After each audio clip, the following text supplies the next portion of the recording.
cake वर पाडतो नाही पुन्हा तोंडात आलेली वस्तू जाईल मला आमच्या तोंडात आलेली वस्तू म्हणजे काय केक बायकोला विचारतोय माझ्या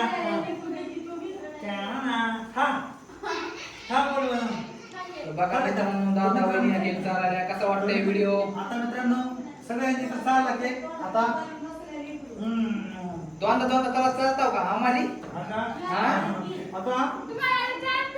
कधी व्हिडिओ कसा झाला मग कमेंट करा सांगा जा खातो आता चला जा आम्हाला कोण आहे आम्हाला आहे का फुल करायचं जरा हात जरा इमोशनल झाले करू नको जरा केस बरोबर आहे ना तुझे